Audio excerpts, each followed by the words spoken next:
Well, it's finally happened.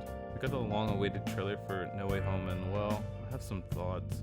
I figured instead of doing a cliche trailer analysis, I would try to speculate on where we may go after this. I've had this video in mind for a while, like a year or so at least, and now seems the perfect time to give it a go. Now, while I think Tom Holland is fine as Spider-Man, I haven't been exactly thrilled with this trilogy so far. I mean, go figure, it's Disney. I mean, I thought Homecoming was fine, but I absolutely despise Far From Home. Mysterio was cool, and it had some pretty cool visual effects, but that's pretty much it. The whole Iron Boy Jr. thing has really made me sour for the interpretation of the character, but I also understand this movie isn't made for me. It's made for the model Disney kids, and I grew up watching Cartoon Network in the golden era, so that pretty much sums up everything. I'm well aware Marvel wanted to make high school students feel like it's them on screen, and while we all know this generation is soft as hell and has to be represented in the most cringe ways possible. Now see, for me, it would be F Thor, marry Iron Man, and kill Hulk. Well, what about the Spider-Man? It's just Spider-Man. Did you guys see that big security cam on YouTube? He fought off 4 guys. See what I mean?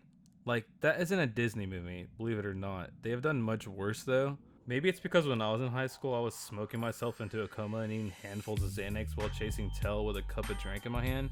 I'm from Houston after all. Then I discovered psychedelics and it was incredible.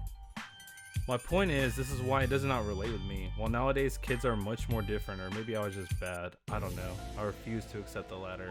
But this begs the question, will No Way Home fix the childish elements and break the standard copy-paste MCU formula? Because believe it or not, I think people are starting to get over it. The original teaser trailer really only gave us a glimpse into what the movie could possibly be, but this one seems to show us a bit more of what the story could be. It actually looks as if Peter is going to struggle and get some character development in this film. Some of the scenes seem to tease a character dying, and I would place my money on Ned, Happy, or Aunt May. Although I really hope it's Michelle because she is the worst part of the scene. Give me Mary Jane, not this woke version that shares nothing with the original character, not even the name. I'm well aware Kirsten Dunst wasn't the ideal pick for the series, but at least there was at least visual representation or somewhat roots to the character. I mean, yeah, she's a bitch, but at least she wasn't whatever the fuck this Michelle is. If it ends up being Ned, then we get the setup for the MCU's Harry Osborn or Hobgoblin. If it is Aunt May, then we get a decent setup for the college trilogy, which I don't necessarily want, but I do want some emotional depth in Spider-Man. It could set up the more traditional hero that we all know and love, who is broke and constantly struggling with his identity. Not in the way you're thinking. Oh, it's Disney. What if I jinxed it? Oh, fuck.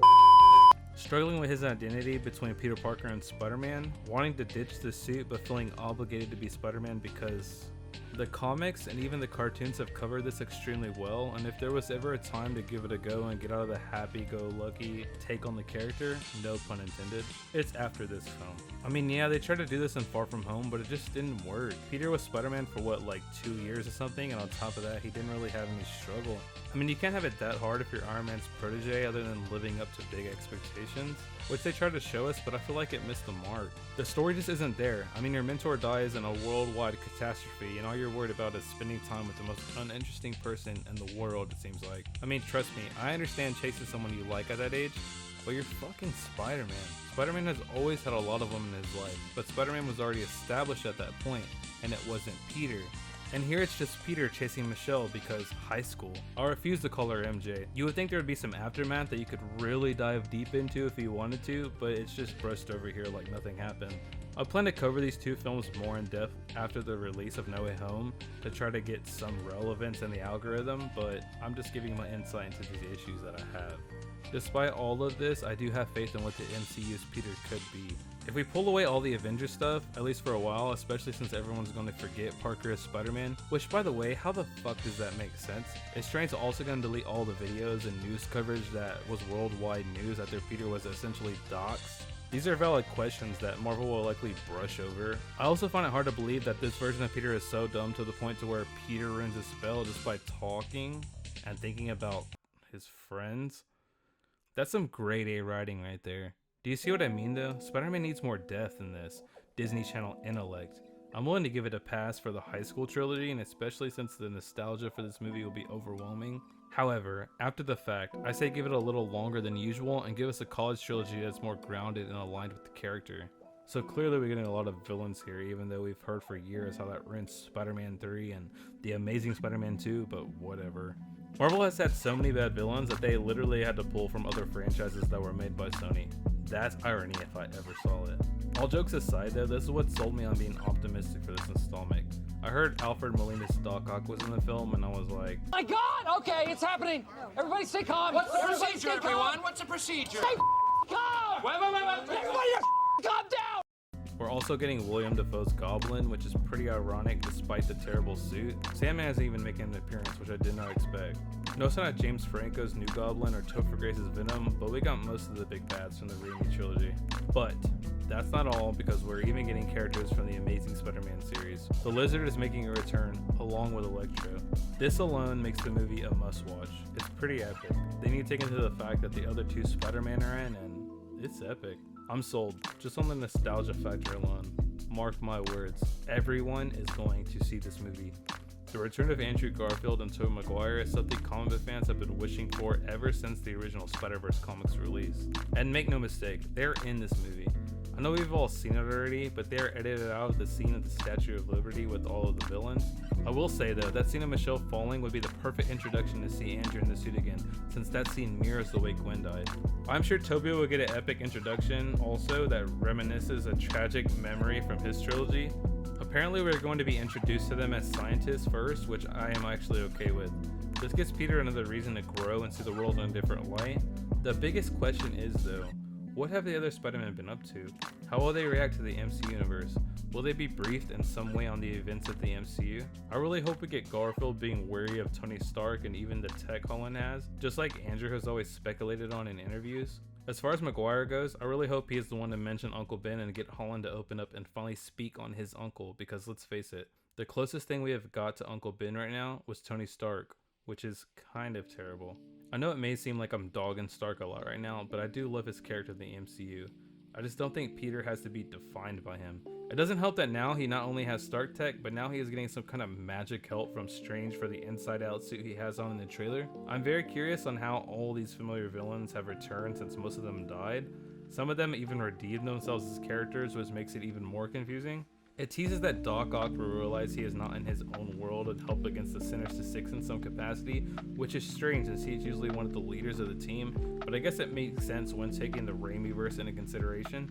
There is a similar situation with Sandman and the Lizard, but we don't have much longer to wait and see, so only time will tell. I'm just hoping that they are not variants. It does seem a bit personal based on the trailer though, especially with the Goblin. Oh, by the way, I think it's worth mentioning that the Stark tech will play a huge part of this movie. I just hope it doesn't end up being the solution or saving the day. I am also over Spider-Man having a different suit every movie. Like, I get it, they gotta sell toys, but it's played out. I will say though, that little Electro Easter egg was pretty cool. All in all, these trailers leave more questions than answers and makes you wonder what the college trilogy will be. Perhaps the most interesting thing in my case is that the aftermath of this will leave Peter with some familiarity with the characters he has not met from his respective universe. This will be an interesting bit of development in the college trilogy if he retains his memories. Personally, I hope he leaves this film with none of the existing characters in the MCU, with the exception of May, because, well, I would like to see Tomei be more represented and a bit more. Who was that guy that you were with? Was that Mr. Strange?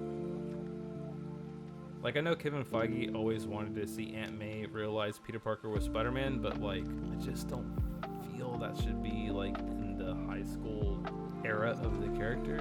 Like, and on top of that, it's fucking Disney, so like, but what if the movie ends on a sad note? What if Peter ends up trapped in an alternate universe with no Avengers and it is occupied with Sony's Spider-Man universe? That is, until a few years down the road whenever they want to pull Peter back for the Avengers. This is adapting One More Day after all in some extent, so it makes sense that he gets May back if she is the one to die. But the trade-off is she can never know he is Spider-Man or something along those lines. Or they can just kill her, I don't fucking know. We'll see, I guess. Make it where Strange is the only one who remembers him, or something, while being aware of his existence in another universe, and he eventually finds a way to pull Peter back, but instead of him coming back as a kid, he comes back as a wiser, older, battle-torn version of his previous self. I just can't shake the feeling he will get trapped in a different universe with Tom Hardy's Venom, setting up their movie that we have known is coming for a while now. I mean, it could be the universe they're in and they just wing it and make it work, but it just doesn't make sense to me. I don't know. I know it could be reaching, but hear me out. Venom, without a doubt, will appear in this film in some capacity. It's more than likely going to be a cameo, but think about the possibilities. While I think that Hardy's Venom is not all that interesting, I know he's a good actor, but I do see the appeal for some people. Personally, I feel he would work better facing off against Garfield's Spider-Man, but let's face it, that would never happen. I don't really see why Venom would even be infatuated with the MCU Peter to begin with.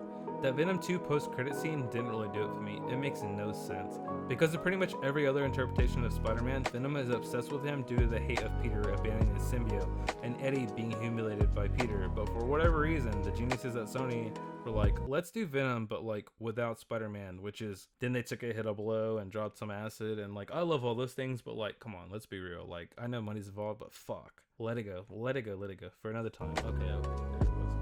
I'll elaborate more on this and other things at some point, but I've been dragging my feet a bit on the Venom scripts because, well, I didn't really care for those films, if you can even call them that. Let it go, let it go, let it go. Anyways, I don't know.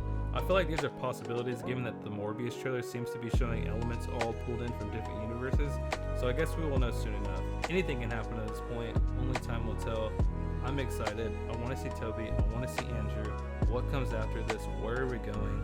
We'll most definitely get a glimpse into the universe. All in all, I think I'm glad that this film is happening. I just really hope that Disney doesn't fuck it up or make it woke or do some bullshit. And I just want Spider-Man to be adult again, not appeal to little fucking Disney kids with, I guess. I don't fucking know. Just let it go. Alright, I'm done. I'm out of here. Anyways, I'm gonna leave this video at that. See you after the film releases. Until we meet again.